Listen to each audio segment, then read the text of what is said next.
Hey, what's up, guys? Welcome to Earwax. It's Colin, and today we're going to be going over the brand new album from Australian psych rock outfit, Psychedelic Porn Crumpets, Carpe Diem, Moonman. So, this is the seventh full length album from Australian psych garage rockers, Psychedelic Porn Crumpets, and aside from having one of the absolute best band names in existence, they have just been constantly putting out solid, just really fun, in your face psych rock for about 12 years now, I want to say. I'm trying to remember exactly when their debut album was. I want to say it was like 2012, 2013. But yeah, there's someone I've been following pretty closely throughout most of their career. And, while I don't think every single album they've released has been an absolute like just banger, they very rarely miss. Like occasionally here and there's a song or two that aren't necessarily my favorite,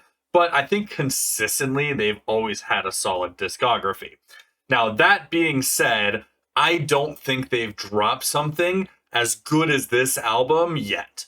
This is, spoiler alert, one of my favorite albums of the year. I'm going to get into the track by track breakdown in a second here, but this is so much fun. It's arguably one of the best psych garage rock albums I've heard in a very long time. Definitely the best this year. And yeah, I absolutely love it. Real quick though, guys, if you could please like, subscribe, comment down below. All that stuff helps out my channel a lot. I also have a Patreon, a few exclusive stuff going on over there. I've got some more stuff coming out soon. But if you want to like request a video topic, want me to review your music, anything like that, the Patreon is the way to guarantee that to happen. So without further ado, let's get into the track list.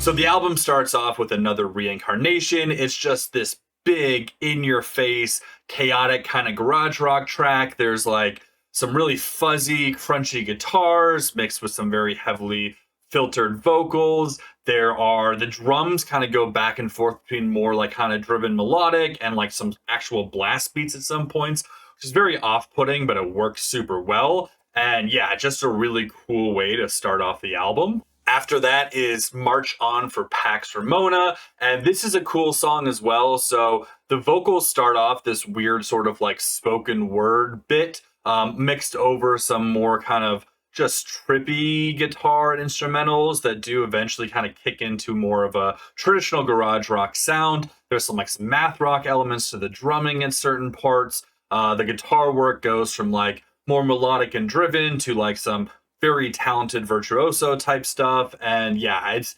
another just absolutely amazing song. I'm gonna be saying that for the majority of this album, but really interesting like 1-2 punch right off the bat, where they're not like the most psych leaning of anything on this album, but that all leads into the next song of Quick Math. And Quick Math starts off like a straight up math rock song, which is really weird to hear here, but it works super well before it does settle into a really chill, just like laid back kind of psych rock groove. Very like indie driven as well. The vocals get a little bit more, filtered in certain spots, definitely a little bit more kind of coded. And then it comes in with such a nice like melody towards the middle that just really kind of seeps into your soul, and it's just a great little ease into the next track, which is Weird World Awoke.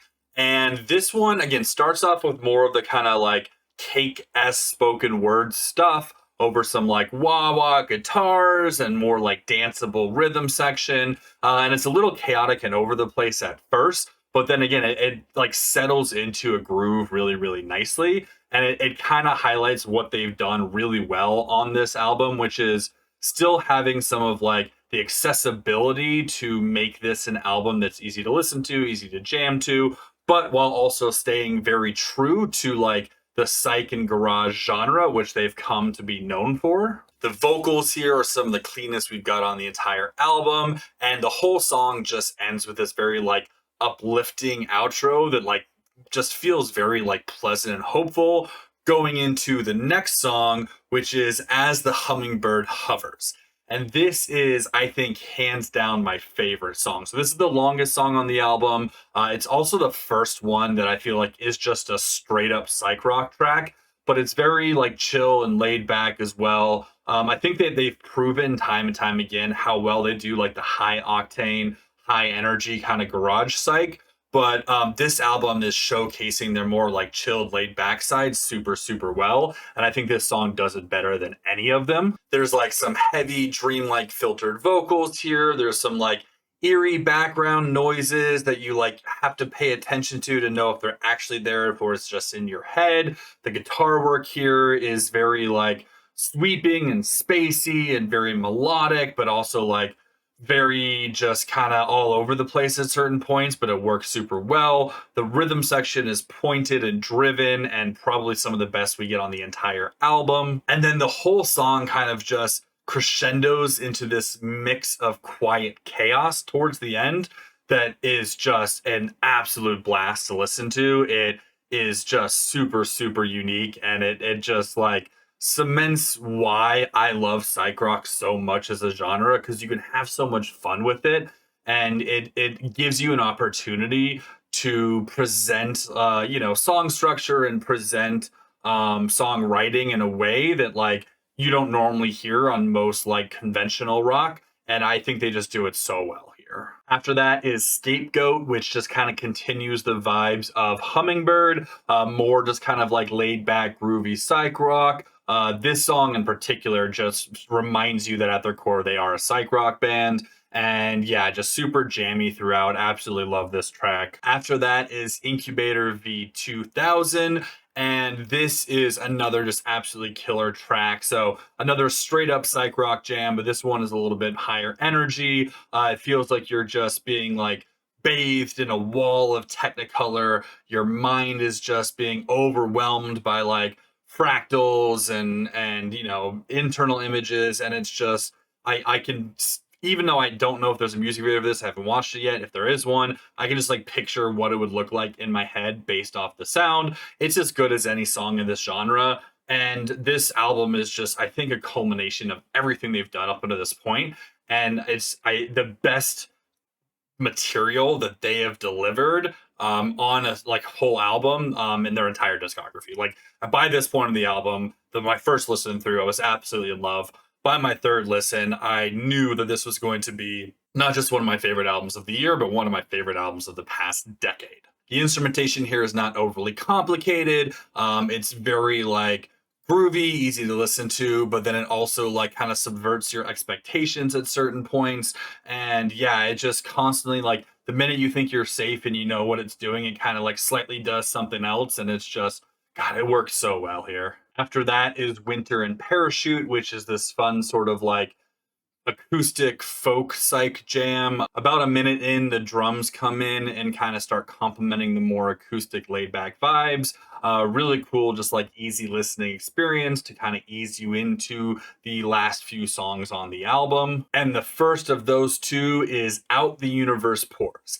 And this is it. This is the song. This is the culmination of everything Psychedelic Porn Crumpets has done up until this point in their career. This is just like I don't want to say their swan song, because I hope they've got so much more to do, but this is like their magnum opus in my opinion. I do think Hummingbird is still like my favorite song on the S album, but this is a very close second. It just comes in with these raw killer guitar licks on top of this super groovy beat. The vocals go back and forth between more kind of like pointed garage and more trippy psych vocals. It's catchy, it's trippy, it's just fucking good. Like I am so in love with this album. This song right here, if I was gonna show anybody a Psychedelic Porn Crumpets song to be like, hey, this is what they sound like, this is the song that I would show them. And then we close with Concrete and Cola, which has these sort of like beachy vibes to them, a little bit of surf, but also still very much psych. It's groovy, it's laid back, it's happy, it's uplifting, it's hopeful. It feels like the most peaceful come down you've ever had to like the best trip of your life. And it's just such a perfect way to close out this album. So yeah, if you can't tell by now, I absolutely love this album. It's hands down one of my favorites of the year. Quickly made its way up to my top 5 of the year, and it's going to be very difficult to take it out between like this, the Ellis Dunes album and the Deaf Heaven album. Like the second half of this year has got to come in with some heavy hitters because these three are all pretty solidly in my top 5 at this point. But yeah, absolutely love this album. A plus, if that wasn't clear by now. Go listen to it if you like garage rock, if you like psych rock, if you like indie rock, if you like anything that's just good music, like you need to listen to this album. I will stop gushing about it now, but yeah, let me know what you guys think. If you haven't listened to it, go check it out. If you have, let me know what you think down in the comments. And as always, I will talk to y'all later. Peace.